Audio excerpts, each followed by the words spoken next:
बात माफिया अतीक की। माफिया अतीक की मर्डर हिस्ट्री से जुड़ा बड़ा खुलासा आज हो गया।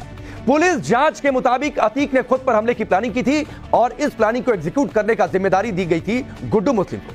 फर्जी हमले की इस प्लानिंग में शूटर्स को यह ख्याल रखना था कि अतीक को कोई नुकसान ना पहुंचे। प्रयागराज में अतीक पर हमला भी हुआ और इस हमले में अतीक और अशरफ दोनों मारे गए। तो क्या ये शूटर्स अतीक पर फर्जी हमला करने के लिए लाए गए थे और इन्होंने डबल क्रॉस कर दिया?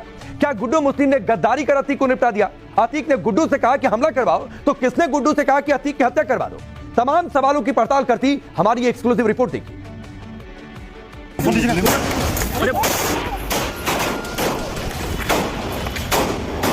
माफिया ब्रदर्स के मर्डर की ये मिस्ट्री जल्द सुलझने वाली है। अतीक और अशरफ के कत्ल की साजिश का हर चैप्टर डिकोड होने वाला है। इस हत्याकांड की कड़ी दर कड़ी खंगाल रही है यूपी पुलिस और एसटीएफ की जांच से सनसनीखेज खुलासे हो रहे हैं। सूत्रों के मुताबिक हमले की ये पूरी साजिश माफिया अतीक ने ही रची थी और इस हमले की जिम्मेदारी अपने सबसे भरोसेमंद गुर्गे गुड्डू मुस्लिम को दी थी।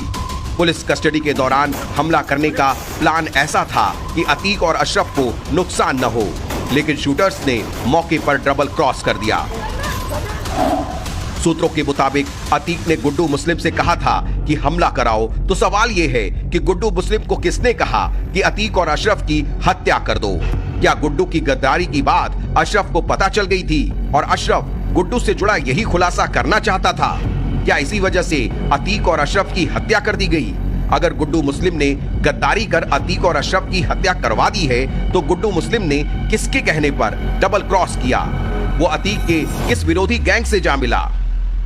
जब अतीक और अशरफ की हत्या हुई तो उसके बाद अतीक के हमदर्द और उसके परिवार वालों ने कोर्ट कचहरी और मीडिया में अतीक पर हमले की साजिश का आरोप लगाया, जबकि फर्जी हमले की कहानी का जाल अतीक अहमद ने अपने खास शूटर्स और बमबाज गुड्डू मुस्लिम से मिलकर रचा था। पुलिस सूत्रों के मुताबिक गुड्डू मुस्लिम ने कई बदमाशों से इसका जिक्र भी किया था। गुड्डू मुस्लिम ने इस बाबत पूर्वांचल के कई बदमाशों और शूटर से संपर्क भी साधा था। गुड्डू मुस्लिम हमलावरों की तलाश में था जो भीड़ के बीच जाएं और अतीक अहमद पर हमले का नाटक कर सकें, हवा में फायरिंग करें ताकि दहशत फैलाई जा सके। हमले का प्लान साबरमती जेल से आने के रास्ते में या प्रयागराज में करने का था। प्लान के मुताबिक अतीक अहमद को इस हमले में कोई नुकसान नहीं पहुंचाना था। प्रयागराज में हमला जरूर हुआ, लेकिन इस हमले में अतीक और अशरफ का खात्मा हो गया। पुलिस की जांच कहती है कि फर्जी हमले की कहानी का जाल अतीक ने गुड्डू बमबाज के साथ मिलकर खुद बुना था। फर्जी हमले की यह साजिश अतीक ने साबरमती जेल में रहने के दौरान रची या फिर कहीं और, इसका भी खुलासा होने वाला है। लेकिन खुद पर हमले की उसकी साजिश से जुड़ी पहली थ्योरी ये थी कि वो पुलिस कस्टडी में खुद पर हमले का ड्रामा रचकर अपनी सुरक्षा पुख्ता करवाना चाहता था। हमले में अतीक अहमद को कोई नुकसान नहीं पहुंचाना था। प्लान के तहत नजदीक से फायरिंग करनी थी और आसपास बम पटकने थे। इसके जरिए ये मैसेज देना था कि अतीक अहमद पर उसके विरोधियों ने हमला किया है और उसकी सुरक्षा बढ़ाई जानी चाहिए। कोशिश ये थी कि ऐसा होने के बाद उसे वीवीआईपी सुरक्षा में ही इधर से उधर ले जाया जाएगा।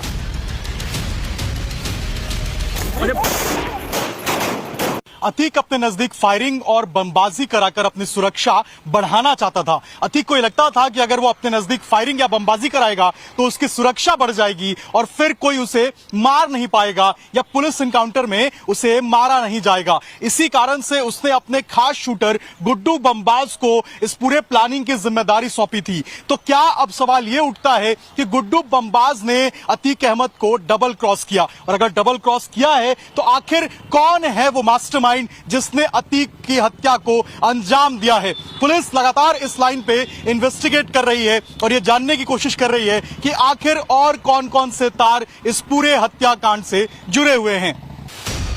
अतीक की हत्या से ठीक पहले इस वीडियो को देखिए। जब अतीक पुलिस की जीप से बाहर निकल रहा था, उसने किसी को देखा और फिर सिर हिलाकर इशारा किया। माफिया ब्रदर्स की हत्या के बाद ये वीडियो तेजी से सोशल मीडिया पर वायरल भी हुआ। तब अंदेशा जताया गया था कि माफिया ने अपनी हत्या की साजिश खुद ही रची थी और अब यह अंदेशा पुलिस जांच में हुए खुलासे से यकीन में बदलने लगा है। अतीक ने यह साजिश क्यों रची? पुलिस सूत्रों के मुताबिक इसका दूसरा पहलू यह भी हो सकता है, वो ये कि अतीक ने खुद पर अटैक करवाकर पुलिस कस्टडी से भागने का प्लान बनाया था। मंशा ये थी कि इस हमले के बाद पुलिस बचाव की मुद्रा में होगी। आसपास अफरा तफरी मचती और इसी का फायदा उठाकर अतीक भागने की कोशिश करता, लेकिन ऐसा हो न सका। शूटर्स ने डबल क्रॉस कर दिया और अतीक के 44 साल के अपराध की कहानी महज 44 सेकंड में खत्म हो गई। जांच एजेंसियां अब इस बात का पता लगाने में जुटी हैं कि कहीं तीनों शूटर्स लवलेश, अरुण और सनी को अतीक अहमद के गैंग ने तो नहीं बुलाया।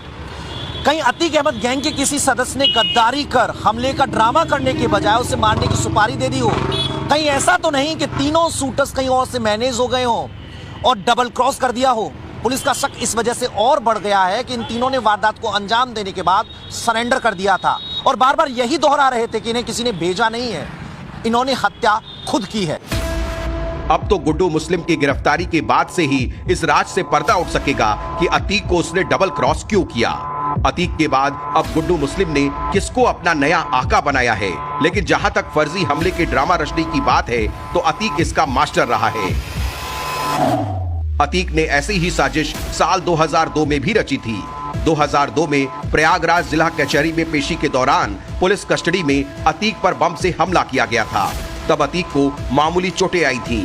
बाद में पुलिस ने जांच में साफ कर दिया था कि हमला अतीक अहमद ने खुद करवाया था। करीब 6 महीने पहले से ही अतीक अपनी हत्या की आशंका जता रहा था। खतरा उसे पुलिस से कम अपने विरोधी गैंगस्टरों से ज्यादा था। इसलिए उसने कई बार कोर्ट में भी अपनी सुरक्षा बढ़ाने की गुहार लगाई थी, क्योंकि बार बार उसे अलग अलग मुकदमों में पेशी के लिए जेल से बाहर जाना होता।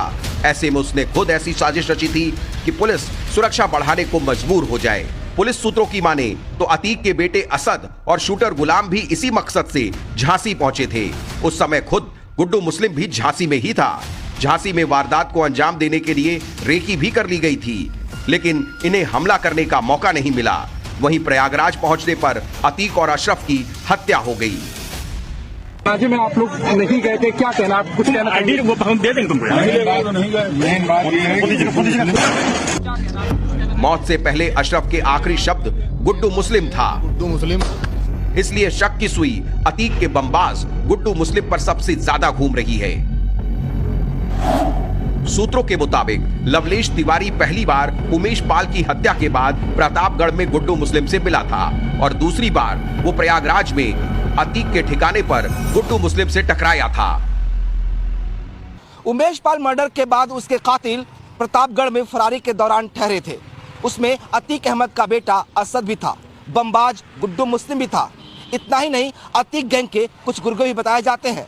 सूत्रों का दावा है कि प्रतापगढ़ के पट्टी इलाके के कुछ लोगों ने गुड्डू मुस्लिम की मदद की थी, जिसमें से एक शख्स लवलेश तिवारी जैसा भी था।